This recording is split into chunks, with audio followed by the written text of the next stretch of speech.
जय हिंद। तो कैसे हैं? चलिए तो इस वीडियो में हम देखते हैं क्लास 10th का प्रकाश के अपवर्तन का दूसरा क्लास। पहला क्लास हो गया है, जो नहीं देखे हैं जाके देख लीजिए, बहुत अच्छा से पढ़ाए हैं, प्लेलिस्ट बना है, पार्ट 1 पार्ट 2 करके सभी, पहला चैप्टर का भी है और ये प्रकाश का अपवर्तन का भी बढ़िया से पढ़ा रहे हैं। ये दूसरा क्लास है, ठीक है, प्रकाश के अपवर्तन का। तो चलिए क्लास को शुरू करते हैं, ठीक है। तो चलिए देखिए, इसमें हम पढ़ेंगे प्रकाश का अपवर्तन। इससे पिछले जितने भी टॉपिक थे पहले क्लास में कवर कर दिए हैं, ठीक है, नहीं पूरा अच्छे से क्लियर करेंगे, ठीक है। देखिए, प्रकाश के अपवर्तन का नियम, जैसे कि हम प्रकाश के परावर्तन का नियम पढ़े थे, उसी में हम पढ़ेंगे प्रकाश का अपवर्तन का नियम। प्रकाश का परावर्तन का कितने नियम? 2 नियम। इसमें भी क्या? 2 नियम। इसका भी कितना नियम है? 2 नियम। प्रकाश का अपवर्तन का कितना नियम? 2 नियम। जिस प्रकार प्रकाश का परावर्तन का पहला नियम क्या था? आपतन कोण और ये आपतित किरण, परावर्तित किरण और आपतन बिंदु पर डाला गया अभिलंब तीनों ही एक तल में होते हैं। उसी प्रकार इसमें उसी प्रकार होगा। जैसे कि मान लीजिए ये है मीडियम 1 यानी माध्यम 1, ये है मीडियम 2 यानी माध्यम दूसरा, ठीक है। देखिए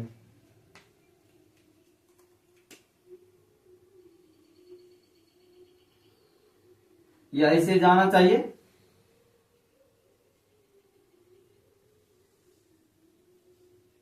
ठीक है, ऐसे होगा, ठीक है। अब क्या कहता है दूसरा नियम? पहला नियम प्रकाश के, इसका प्रकाश के प्रथम नियम, प्रकाश के अपवर्तन का पहला नियम क्या कहता है? प्रथम नियम, ठीक है। सिंपल सा कहता है कि ये कौन सा किरण है? ये जो पहली बार आया है आपतित किरण। क्या है? आपतित किरण, आपतित किरण।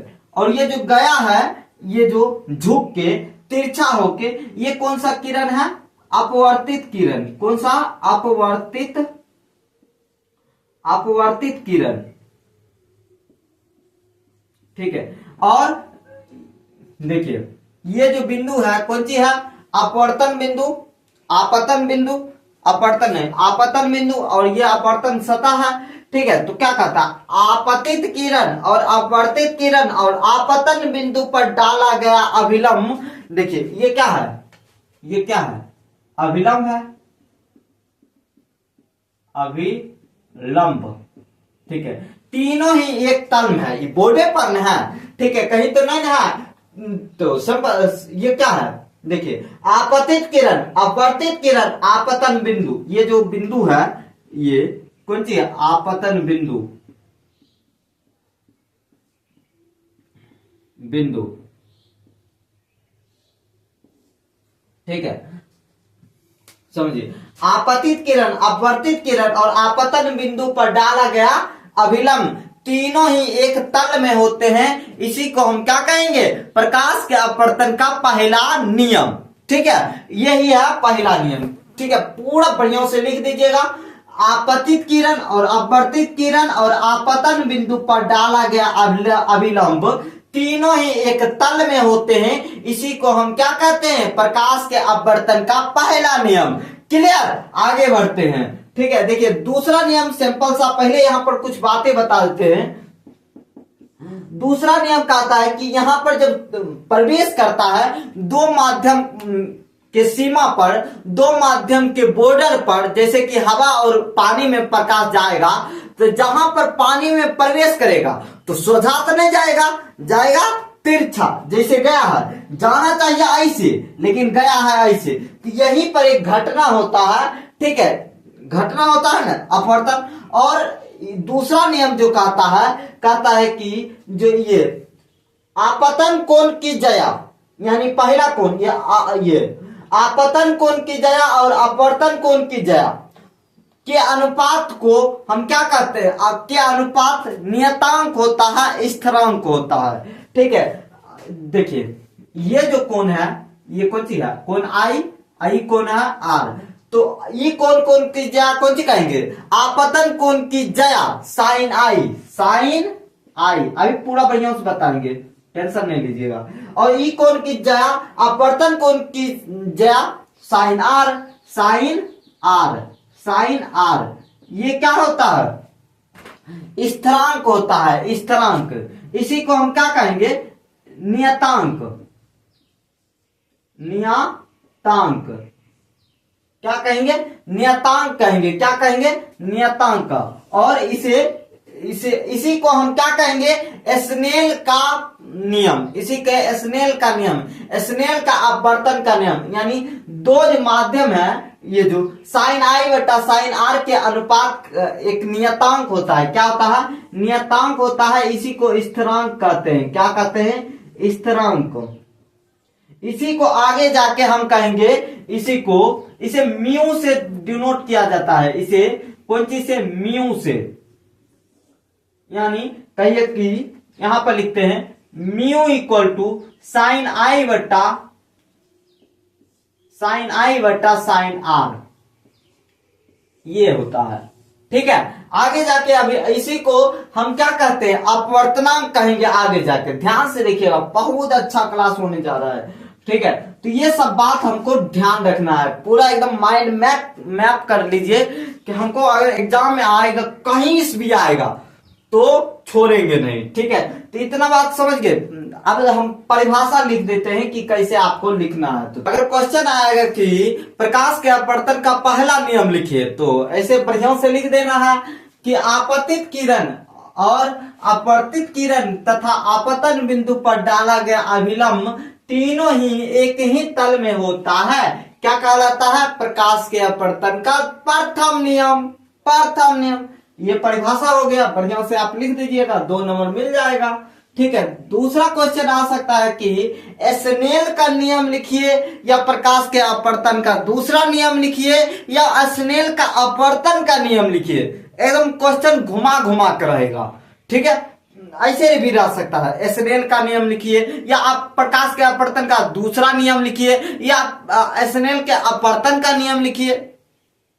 क्वेश्चन है भाई, ऐसे घुमा के भी आ सकता है। ठीक है, तो ये क्या लिखिएगा, जब प्रकाश की किरण किन्हीं दो माध्यमों के सीमा तल पर, अभी बोल रहे ना, दो माध्यम के बॉर्डर पर, जैसे पानी और वायु है, तो जो बॉर्डर होगा, सीमा तल पर तिरछी आपतित होती है। क्या होती है, तिरछी आपतित होती है। ऐसे,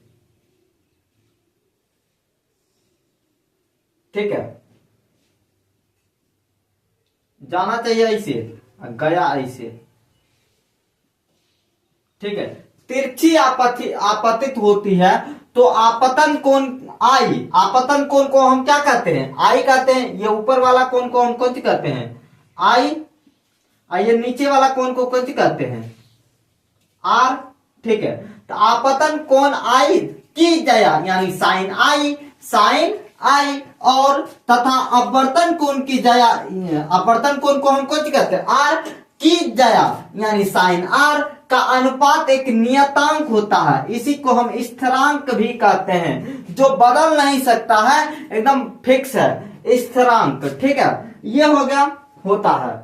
इसी को हम ऐसे लिख सकते हैं,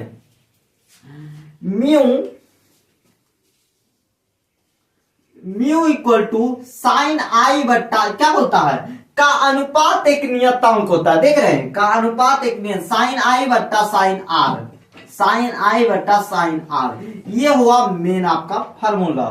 ठीक है, यहाँ जो साइन आई और साइन आर क्या है, स्थिरांक है, नियतांक है। ठीक है, ये इसी को, ये जो म्यू है, इसी को हम आगे जाके इसी को हम क्या कहेंगे, आगे जाके अपवर्तनांक कहेंगे। क्या कहेंगे, जो आगे पढ़ेंगे, रिफ्रैक्टिव इंडेक्स, अपवर्तनांक। क्या कहेंगे, अपवर्तनांक। ठीक है, अपवर्तनांक का भी बहुत बढ़िया से टॉपिक है, बढ़िया से शिद्दत से पढ़ना है। ठीक है, तो ये हो गया, जब प्रकाश किरण किन्हीं दो माध्यमों में के सीमा तल पर तिरछी आपतित होती है, तो आपतन कोण आई की जया साइन आई, और अपवर्तन कोण की जया कोण की जया साइन आर का अनुपात एक नियतांक होता है या स्थिरांक होता है। यानी म्यू इक्वल टू साइन आई बटा साइन आर, और ये जो म्यू है ये कैंची है। स्थिरांक है यानी साइन आई बटा साइन आर को क्या है, स्थिरांक है, नियतांक है, ठीक है, कांस्टेंट है, इंग्लिश में कांस्टेंट भी कहते हैं। ठीक है, तो आगे बढ़े, चलिए आगे बढ़ते हैं। देखिए ये बहुत इंपॉर्टेंट है, यानी प्रकाश के अपवर्तन का प्रभाव बहुत इंपॉर्टेंट, यानी कहिए कि किस पर अपवर्तन का प्रभाव पड़ता है, इसका उदाहरण दीजिए। ठीक है, बहुत रहता है, ऑब्जेक्टिव में रहता है, 2 नंबरा रहता है, बढ़िया से देखिएगा। ठीक है, आप 5 को लिख दीजिएगा ना, बढ़िया से हंस के नंबर देगा।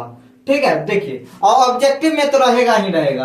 देखिए क्या कहता है, प्रकाश के अपवर्तन का प्रभाव या उदाहरण एक ही बात है।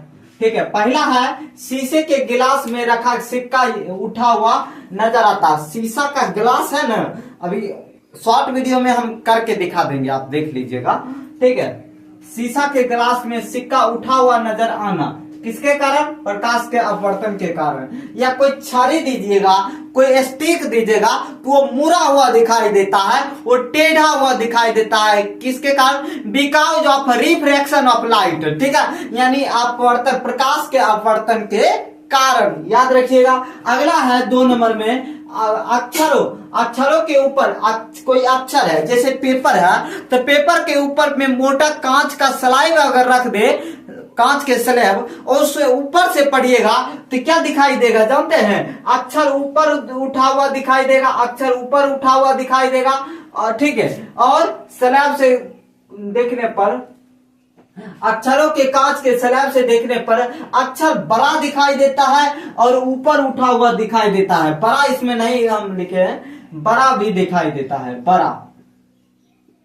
बड़ा दिखाई देता है और अक्षर ऊपर उठा हुआ दिखाई देता है, किसके कारण, प्रकाश के अपवर्तन के कारण। 3 नंबर में है पानी में मछली, यानी नदी और में, तालाब में पानी में मछली बड़ा और आगे दिखाई किसके कारण, आगे दिखाई यानी मछली रहेगा पीछे, दिखाई देगा आगे। ऐसा क्यों, यानी जहां में मछली का पूंछ रहता है वहां पर मछली का मुंह रहता है रियल में, लेकिन दिखाई देता है किसके कारण, प्रकाश के अपवर्तन के कारण। ठीक है, प्रकाश के अपवर्तन के कारण। ठीक है, आगे 4 नंबर में है पानी से भरा बाल्टीन की पेंदी का अपने वास्तविक गहराई से ऊपर उठा हुआ प्रतीक होना, किसके कारण, बाल्टीन का जो, आप देखिएगा बढ़िया से देखिएगा, जो पानी से भरा हुआ तो वो बाल्टीन का पेंदी लगेगा कि ऊपर है, मेरे आंख के बगले में है, किसके कारण, प्रकाश के अपवर्तन यानी रिफ्रैक्शन ऑफ लाइट के कारण। 5 नंबर में रस में डूबा हुआ रसगुल्ला अपने वास्तविक आकार से बड़ा, जो यानी मिठाई के दुकान में आप देखिएगा तो रसगुल्ला इतने बड़ा दिखाई देगा, जब निकालिएगा तो छोटा हो जाता। भाई क्या, जो नहीं फिजिक्स जाने रहते हैं तो कहता है कि दुकान वाला ठक्कई वाला छे, कहते हैं कि दुकान वाला ठक्कई छे। भाई ठगता नहीं है, वो पानी में रहने के कारण, वो शीशा में रहने के कारण वो क्या बड़ा दिखाई देता है, चाशनी में रहने के कारण। ठीक है, किसके कारण, प्रकाश के अपवर्तन के कारण। वहां फिजिक्स काम करता है, जो दुकान वाला के भी कहिए कि थोड़ा सा मदद मिलता है, बड़ा दिखाई देता है लेकिन रहता नहीं है। ठीक है, तो ये चीज है, और शॉर्ट वीडियो में एक्सपेरिमेंट तो करेंगे और मिलते हैं नेक्स्ट वीडियो में। ये वीडियो यहीं पर रखते हैं और अब लगातार रहेंगे और बढ़िया उस तैयारी करेंगे। ठीक है, तो जय हिंद, जय भारत, मिलते हैं नेक्स्ट वीडियो में। जय हिंद।